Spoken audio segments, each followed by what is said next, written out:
ॐ नमो भगवते वासुदेवाय। ॐ नमो भगवते वासुदेवाय।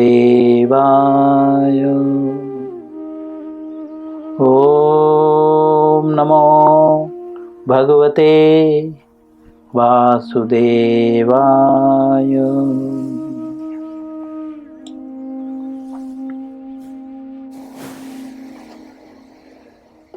श्री कृष्ण लीलामृत पुरुषोत्तम भगवान पुस्तक का नाम है। अध्याय 37 अर्थात 37,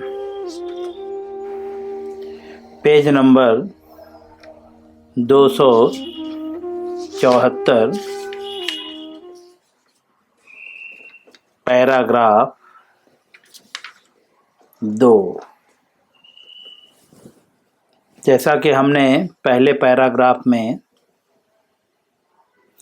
केसी नामक असुर का वध भगवान ने जो किया उस विषय में सुना। हमने देखा कि भगवान प्रत्येक राक्षसों को जो है कितनी सरलता पूर्वक उनका वध कर दिए।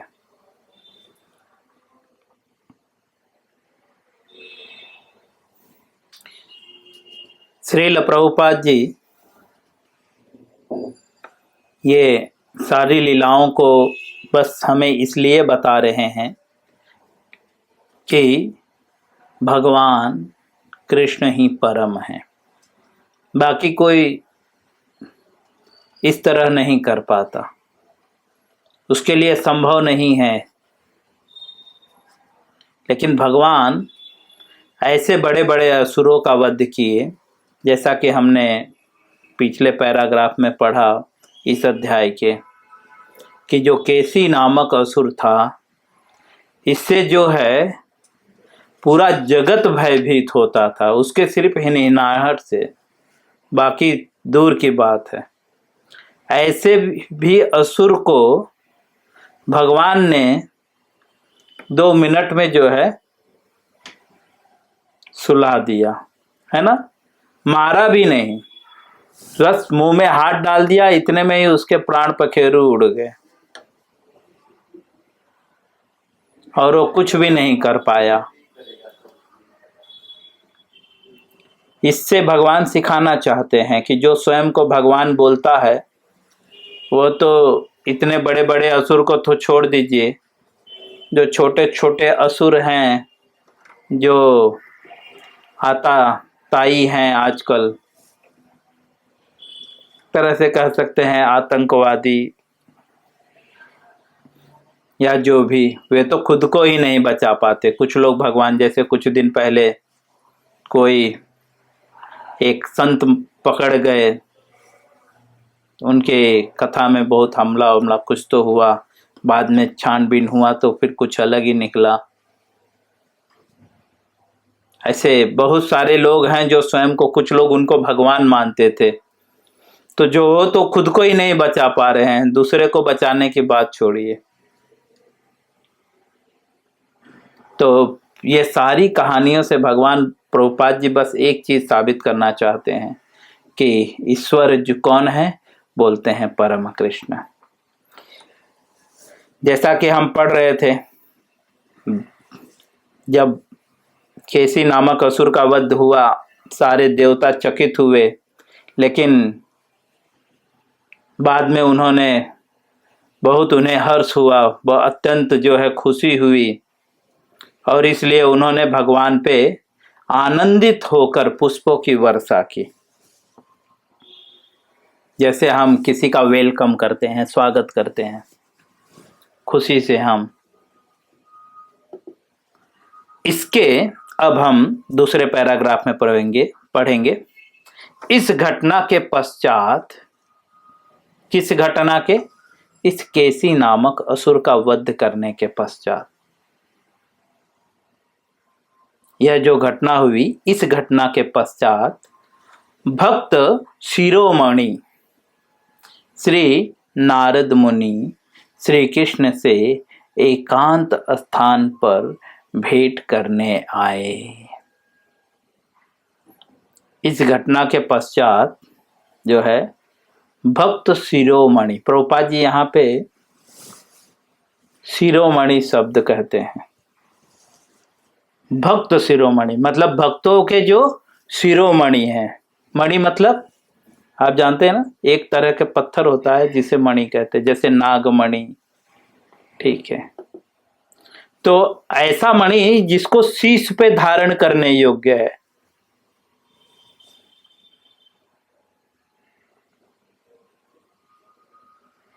तो नारद मुनि जो है भक्तों में शिरोमणि है, मतलब सर्वश्रेष्ठ हैं। इतने श्रेष्ठ हैं कि जिनको शीश पे भी धारण किया जाए। इसीलिए यहाँ पे श्रील प्रभुपाद जी लिखते हैं कि भक्तों में शिरोमणि। पहले तो भक्त शब्द का अर्थ तो हम अच्छे से जानते हैं, उसमें भी नारद एकदम परफेक्ट है, बहुत ऊंचे स्तर पे हैं। तो वे भगवान श्री कृष्ण से जो है एकांत में भेंट करने आए। एकांत मतलब पर्सनली कुछ बात करने के लिए। क्यों? क्योंकि इसके पूर्व उन्होंने कंस को जो बताया है ना, तो भगवान यहाँ पे, नारद जी यहाँ पे मैसेज देने आए कि प्रभु जी मैंने आपका ये काम कर दिया है। उनसे वार्तालाप करने लगे। किससे? भगवान से। उन्होंने कहा, मेरे प्रिय भगवान श्री कृष्ण। ये कौन कह रहा है? नारद जी भगवान को कह रहे हैं। आप अनंत परमात्मा हैं। आप समस्त योगिक शक्तियों के परम नियंत्रक, अखिल ब्रह्मांड के स्वामी एवं सर्वव्यापी श्री भगवान हैं। यह नारद जी कह रहे हैं। वास्तव में ये जो कृष्ण लीला मृत, यह जो पुस्तक है श्री कृष्णा, यह पुस्तक जो है भागवतम के 10वें स्कंद को कहानी के रूप में प्रस्तुत किया गया है। भागवतम के 10वें स्कंद की जो कथा है, भागवत में अनेक कथाएं हैं, जिसमें से जो 10वां स्कंद है, जो स्कंद मूलतः भगवान श्री कृष्ण की लीलाओं के विषय में बताया है। भागवतम में अनेक भक्तों के साथ भगवान की लीलाओं का वर्णन है, लेकिन मूलतः 10वें स्कंध में भगवान के विषय में वर्णन है। इसलिए जो है हम कहीं कंफ्यूज न हो जाएं, क्योंकि भगवान की बहुत सारी लीलाओं में मूल लीला जो है वह रास है। ठीक है, और इस लीला को हमने इसके पूर्व भली भांति समझ लिया। प्रभुपाद जी वही समझाना चाहते थे, इसलिए प्रभुपाद जी श्री कृष्ण लीला जो भागवतम का 10वां स्कंद है उसको कहानी के रूप में सरल भाषा में प्रस्तुत करते हैं। अर्थात यहाँ पे जो कहने का तात्पर्य है कि यहाँ पे जो कुछ भी कहा जा रहा है यह भागवतम में श्लोकों के द्वारा प्रमाणिक है। तो यहाँ पे जैसा कहते हैं कि भगवान कौन है, नारद मुनि कहते हैं कि प्रभु आप कौन हैं, तो बोलते हैं योगिक शक्तियों के परम नियंत्रक, कंट्रोलर, जिसे दूसरे शब्द में यौगिक मतलब योगियों की जो शक्ति होती है, उन शक्तियों के आप क्या हैं? परम नियंत्रक हैं। और अखिल ब्रह्मांड, एक दो ब्रह्मांड नहीं, अखिल ब्रह्मांड मतलब जितना भी ब्रह्मांड है। एक ब्रह्मांड में 14 भुवन होते हैं, 14 लोक होते हैं, 7 ऊपर 7 नीचे। 14 लोकों को मिलके जो है एक ब्रह्मांड बनता है। ऐसे असंख्य ब्रह्मांड हैं। तो यहाँ पे कहते हैं जो है अखिल ब्रह्मांड के स्वामी एवं सर्वव्यापी श्री भगवान है, हर जगह आप व्याप्त हैं। समस्त भौतिक सृष्टि आप ही में लय हो जाती है। लय का मतलब समा जाना या विलुप्त हो जाना। तो ये जो भौतिक शक्ति है, सृष्टि है, भौतिक सृष्टि मतलब यह जो हमें दिखाई दे रहा है, जो 8 प्रकार के तत्वों से मिलके बना हुआ है। भगवत गीता में बताते हैं भौतिक शक्ति क्या है, बोलते हैं भूमि रापो नलो वायु खम मनम बुद्धिरेव च अहंकार इति मन्ये भिन्ना प्रकृतिक अष्टधा। इसे यह भौतिक शक्ति है। ये कहाँ लय हो जाती है, बोलते हैं भगवान आप में ही लय हो जाती है। आप सब भक्तों के स्वामी एवं सबके प्रभु हैं। स्वामी मतलब सुबह ही हम भगवत गीता पढ़ रहे थे तो स्वामी शब्द का हम प्रयोग कर रहे थे। स्वामी मतलब जिसको प्रसन्न करना ही जो है किसी दास का लक्ष्य होता है। तो भगवान जो हैं सभी भक्तों के स्वामी हैं। भक्त एक वचन, भक्तो बहुवचन है। ठीक है, तो सभी भक्तों मतलब सिर्फ नाम से कहने वाला व्यक्ति नहीं। हम सोचते हैं कि बस माला जप कर रहे हैं तो हम भक्त हो चुके हैं, नहीं। भक्त के गुण भगवत गीता में स्पष्ट रूप से श्रील प्रभुपाद जी ने बताया है।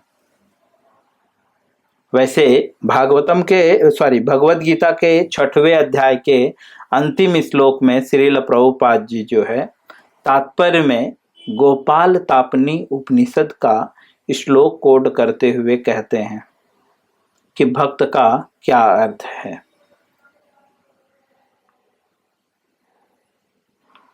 कोई बताएगा भक्त का अर्थ क्या है?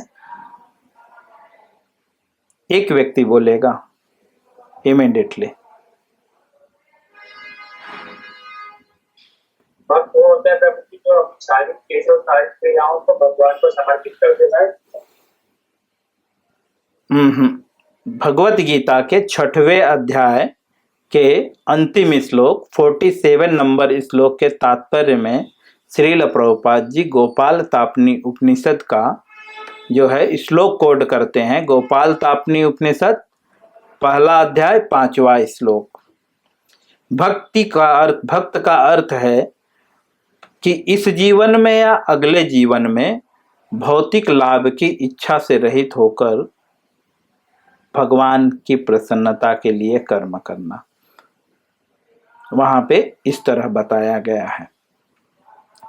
मटेरियल भौतिक मतलब भूमि रापो नलो वायु खम मनम बुद्धि रेवच अहंकार इति मन्ये भिन्ना प्रकृति अष्ट। इन 8 प्रकारों के तत्वों से, भूमि मतलब यह शरीर भी पंच तत्व से मिलके बना है, और मन बुद्धि अहंकार मतलब जो शरीर से संबंधित कोई भी इच्छा न रखते हुए भगवान की सेवा जो करता है वह भक्त है। ठीक है, तो ऐसे भक्तों के स्वामी हैं भगवान और सबके प्रभु हैं। प्रभु तो सबके हैं लेकिन स्वामी किसके हैं? ऐसे भक्तों के। स्वामी की एक खासियत यह भी होती है, जैसा कि भगवत गीता में भगवान बोलते हैं स्वामी अपने हमेशा सेवकों का भरण पोषण करता है ना। जो स्वामी होता है वो जो खाता है अपने सेवक को वही खिलाता है, जो पहनता है अपने सेवक के लिए भी वही खरीद के देता है ना। इसीलिए यहाँ पे सिर्फ भक्तों के स्वामी कह के पुकारा गया है और बाकी लोग के प्रभु। बाकी लोग के लिए भगवान भगवान है, प्रभु मतलब भगवान, लेकिन भक्तों के लिए क्या है? स्वामी है। अर्थात जैसे हमारे पिताजी है ना, हम कहते हैं यही हमारे स्वामी है, मतलब कि मुझे जो कुछ भी जरूरत है उसकी आपूर्ति कौन कर रहा है? ये व्यक्ति कर रहा है ना। मैं जो भी यूज कर रहा हूँ, जैसे ही रह रहा हूँ, हाँ, खासकर पत्नियां कहते हैं अपने पतियों को, ये मेरे स्वामी जी हैं। अर्थात पत्नी कुछ काम नहीं करती है ना, बाहर कमाने नहीं जाती, सिर्फ वो घर का काम करती है। पत्नी पति से कुछ डिमांड भी नहीं करती। आजकल की पत्नियां करती होंगी, पहले की पत्नियां डिमांड नहीं करती। पहले के पति खुद ही ला ला कर इतने जेवर और हीरे जवाहरात दे दिया करते थे, डिमांड करने की बात क्या। ठीक है, तो जी स्वामी तात्पर्य यह है, स्वामी का अर्थ एक यह भी है कि जो बिना कहे ही वो हमारी सारी चीजों को पूर्ण कर देता है, उसे स्वामी कहते हैं। स्वामी मतलब स्वयं से जो अलग नहीं है, उसे स्वामी कहते हैं। तो भगवान जो है भक्तों के स्वामी हैं, अर्थात वो भक्तों को बिना कहे उनकी जरूरत की चीजें पूरी कर देते हैं। लेकिन बाकी लोगों के लिए क्या है? तो बोलते हैं एवं सबके लिए प्रभु है। शब्दों में भेद है, स्वामी और प्रभु में भेद है।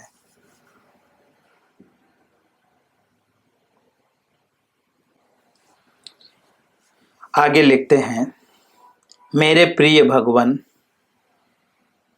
समस्त जीवात्माओं के परमात्मा के रूप में आप उनके हृदय में उसी भांति छुपे रहते हैं जैसे जैसे ईंधन के प्रत्येक टुकड़े में अग्नि छिपी रहती है। प्रभुपाद जी एग्जाम्पल दे रहे हैं, ऐसा नारद जी कह रहे हैं, प्रभुपाद जी सिर्फ हमें बता रहे हैं। नारद जी भगवान को कह रहे हैं कि आप प्रत्येक जीवात्मा किस प्रकार से हैं? तो बोलते हैं जैसे ईंधन मतलब जो ज्वलंत होने वाली वस्तु है, जो जलाई जाने वाली वस्तु है, उसमें अग्नि छिपी होती है। अग्नि दिखता नहीं है, लेकिन उसमें अग्नि होता है और समय मिलते ही वो प्रकट हो जाता है ना। उसी भांति जो है भगवान छिपे हुए हैं। आप जीवात्माओं के सब कर्मों के साक्षी हैं। भगवान कौन है? बोलते हैं आप जो है समस्त जीवात्मा, समस्त मतलब संसार में जितने भी जीवात्मा हैं, सबके जो है कर्मों के साक्षी हैं। साक्षी मतलब आप जो करते हो भगवान उसको नजर रखते हैं, और उनके हृदय में स्थित आप उनके परम नियंत्रक हैं। भगवान जो है परम नियंत्रक कहाँ पे स्थित है? बोलते हैं हृदय में स्थित। आप आत्मनिर्भर हैं। भगवान कौन है? आत्मनिर्भर हैं। बट हम लोग आत्मनिर्भर नहीं है। हम लोग ऐसा कहते हैं मैं तो आत्मनिर्भर हूं, सिर्फ शब्दों में कहते हैं, लेकिन दूसरी जगह जाकर नौकरी करते हैं।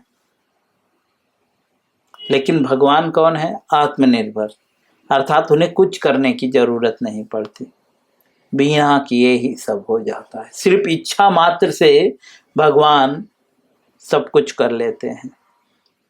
इसीलिए भगवान आत्मनिर्भर है। आत्मनिर्भर का एक अर्थ यह है वे आत्मा में निर्भर रहते हैं।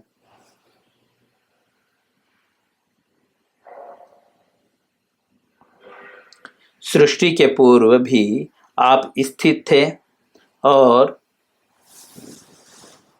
आपने अपनी शक्ति से संपूर्ण भौतिक जगत की सृष्टि की। प्रभुपाद जी कहते हैं, नारद मुनि जी जो बता रहे हैं कि नारद जी कहते हैं कि सृष्टि के पहले भी जो है भगवान थे।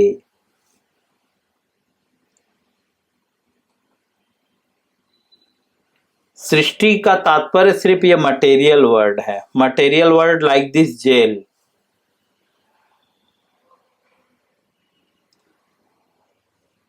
तो जेल मतलब आवश्यक नहीं है,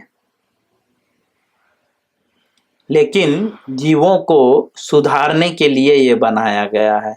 जब जीव में ये भावना आ जाती है कि मैं भोगता हूं, अहंकार विमूढ़ात्मा कर्ता अहमिति मन्यते, जब उसके मन में कर्ता की भावना आ जाती है तो उस भावना को दूर करने के लिए इस भौतिक जगत का निर्माण किया गया है।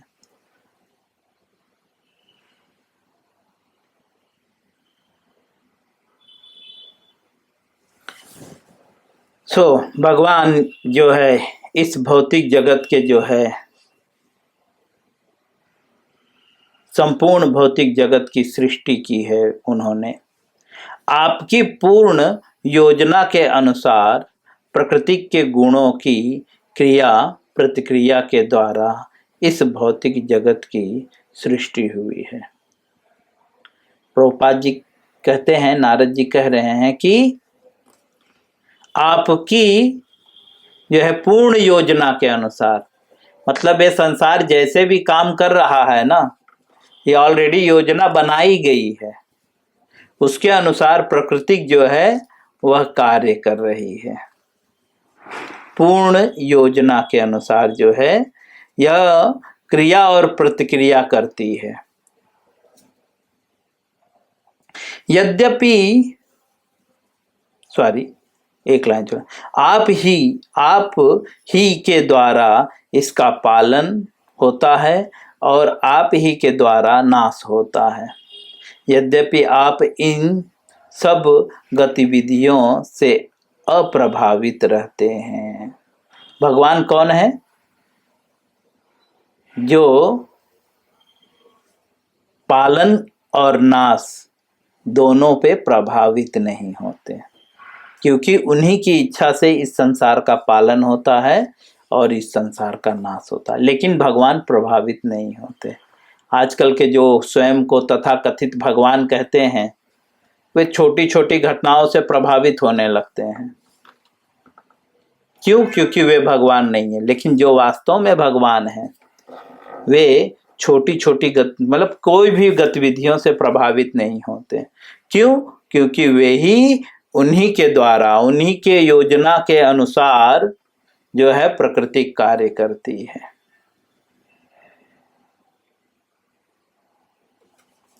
तथापि आप ही शाश्वत रूप से परम नियंत्रक हैं। मेरे प्रिय भगवान, आपने इन विश्व में केवल उन तथाकथित राजाओं को मारने के लिए अवतार लिया है जो वास्तव में असुर हैं। नारद मुनि भगवान को कह रहे हैं, देखो एक शब्द यहाँ पे आप बहुत ध्यान से सुनो।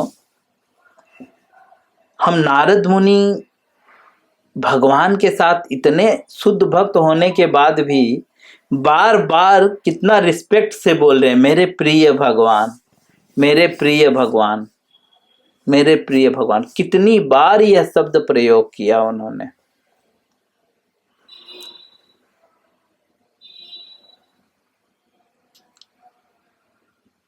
यह अपने से श्रेष्ठ व्यक्तियों से बात करने की प्रक्रिया है, एक विधि है। जब कोई छोटा व्यक्ति किसी बड़े व्यक्ति से, कोई सीनियर से बात करे, एक पुत्र को अपने माता पिता से जब बात करना चाहिए तो बार बार यह प्रिय शब्द का संबोधन नारद जी द्वारा सीखना चाहिए। प्रभुपाद जी इस तरह से जो बता रहे हैं इतना विस्तार से, इसका मुख्य उद्देश्य यही है कि हम जीवन में बात करना सीखें। टॉकिंग, किस तरह से बात करना चाहिए हमें एक दूसरे के साथ, जिस तरह से यहाँ पे नारद जी भगवान से बात कर रहे हैं, ठीक है। और बड़ों को पहले सुनना चाहिए। जिस तरह से देखो भगवान ने यहाँ पे एक उत्तर भी नहीं दिया, सारी नारद जी की बातें सुन रहे हैं। और नारद जी प्रत्येक बातों को कहते कहते बार बार संबोधित कर रहे हैं, हे मेरे प्रिय भगवान, हे मेरे प्रिय भगवान। और एक चीज बहुत विचारणीय है, वह है कि जो है नारद जी कितनी सरलता से भगवान का ग्लोरिफिकेशन करते हुए उनको बता रहे हैं कि आप क्यों आए हैं और आपको क्या करना है। कभी भी हमें अपने से बड़ों से बात करते समय एक्चुअली हम कृष्ण लीला से बहुत कुछ ऐसा सीखेंगे कि अपने से छोटों और बड़ों के साथ कैसा बिहेव करना चाहिए। और बहुत कुछ हम सीख भी चुके हैं, भगवान को कैसे प्रार्थना करनी चाहिए, कैसे प्रणाम करना चाहिए, मंदिर में जाना चाहिए तो क्या करना चाहिए, भगवान के समक्ष जाते क्या करना चाहिए, भगवान से मिलने के बाद वापस आते समय कैसे रहना चाहिए, कैसे आना चाहिए, पहले परमिशन लेना चाहिए। इतना बहुत कुछ सीखा है। तो भगवान इन कहानियों के द्वारा हमें यही सिखा रहे हैं कि हमें किस तरह से जीवन जीना चाहिए। मैं यहीं पे विराम दूंगा, इसके आगे हम कल पढ़ेंगे। हरे कृष्णा।